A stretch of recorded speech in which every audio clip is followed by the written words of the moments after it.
Welcome back, 3rd through 4th grade. We're going to start off with our sniglet.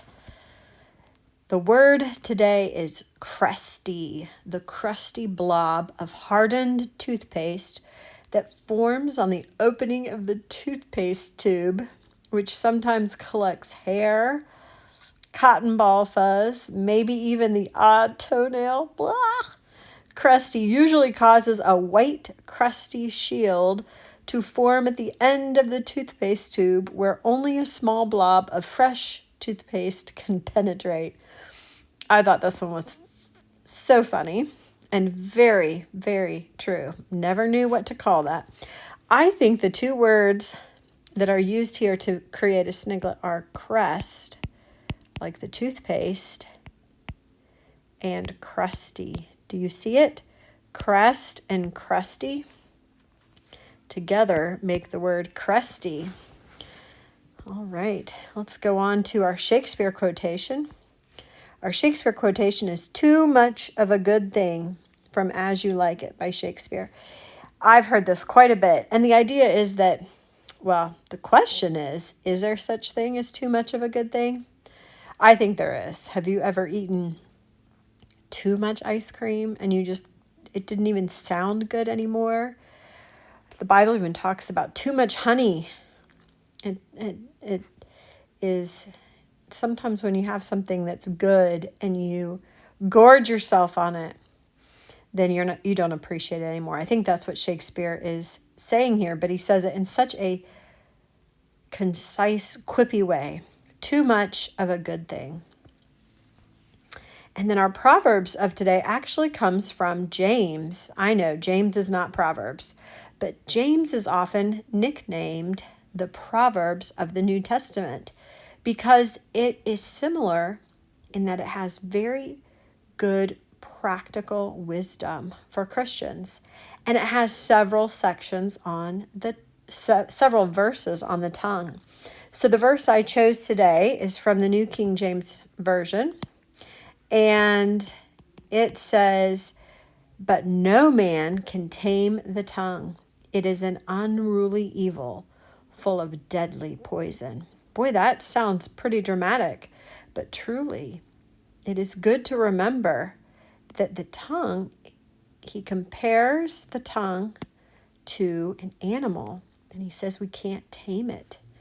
It's a reminder that the tongue, as long as we live, you will have a problem with what you say. As long as we're sinners, even if we're saved, we will continue to sin till the day we die. We try not to sin. We ask forgiveness when we sin, but we will sin. And one of the most difficult areas is the area of the tongue. And so in a class where we're talking about our words and what we write, we need to remember and attempt to tame our tongue, to be aware of how dangerous, unruly, and deadly it can be. All right, so today we're going to talk about something kind of fun. Oh, and look at that. Found a typo. Anybody else see it? Well, my computer saw it, so let's see if we can fix it. We're going to retype it. Explanations. There we go. So we're going to talk about mythology. If you look in mythology, you can see the shorter word myth. It's spelled a little bit different, has a Y for an I. And when we talk about myths, almost every ancient culture has some sort of mythology. Maybe you've learned about Egypt. Egypt had its own mythology. Maybe you've learned about Greece. Greece is probably the country that most people associate mythology with. The Romans had mythology. There are cultures all over the world that had their own mythology. In fact, sometimes we don't call it mythology, but that's what it was. Indians had mythology. The Norse people had mythology.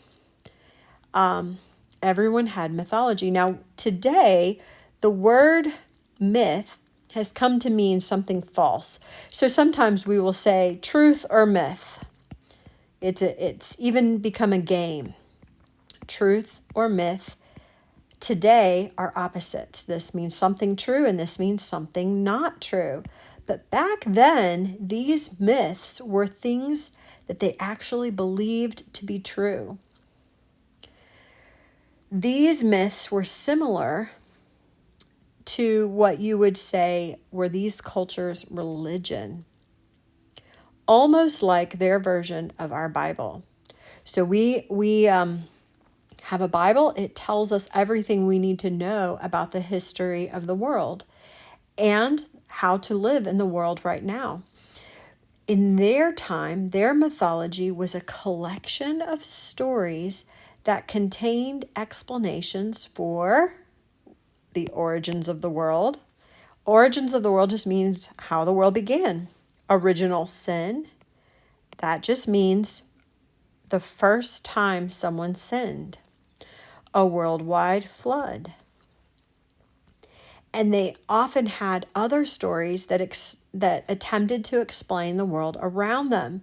Of course, we know now that these stories aren't true. In fact, everyone agrees, even non-Christians, that these stories were made up. But a lot of non-Christians would call the Bible a myth, a collection of myths too. But we know that it is the Word of God. And I'll just say on a side note, one of my favorite things to do is to compare myths to the Bible. Because oftentimes they would borrow, you can tell they would borrow stories from the Bible. And they're very similar. And it actually gives validity to the Bible, makes the Bible more credible. But you can see that they attempted to make sense of the world around them. So there are some really interesting stories. For instance, I'll share a couple of ones that you might come across. One of the stories from the Greeks about original sin is called Pandora's Box. And it's about a lady who found a box and she wasn't supposed to open it. Everything was perfect. And then she opened the box and out flew all of these evil things. All of the, sickness, disease, hardship, hatred, jealousy, and all of the evil things. And that was their way of explaining how bad things came to be, how sin interrupted the paradise that they lived in. There's a story similar to Jonah in the mythology. There was a man named Oedipus who angered the sea god, who they called, let's see, in Greek mythology, what was was it Poseidon or is that the Roman?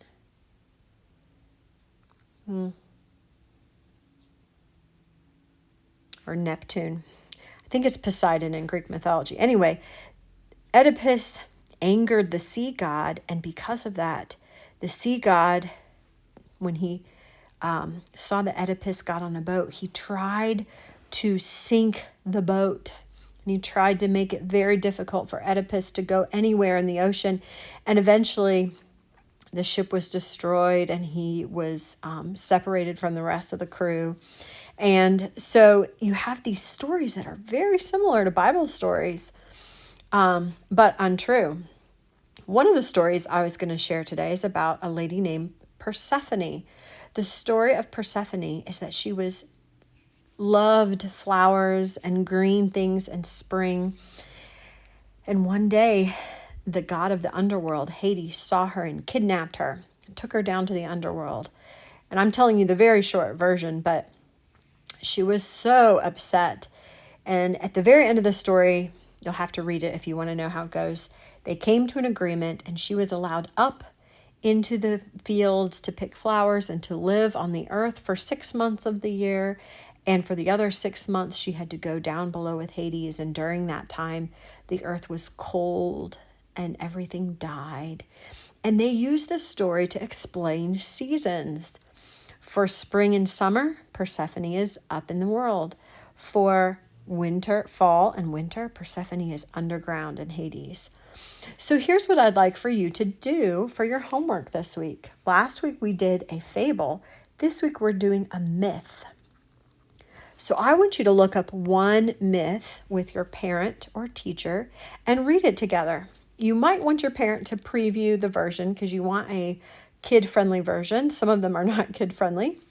So make sure your parent is allowed to pick it out.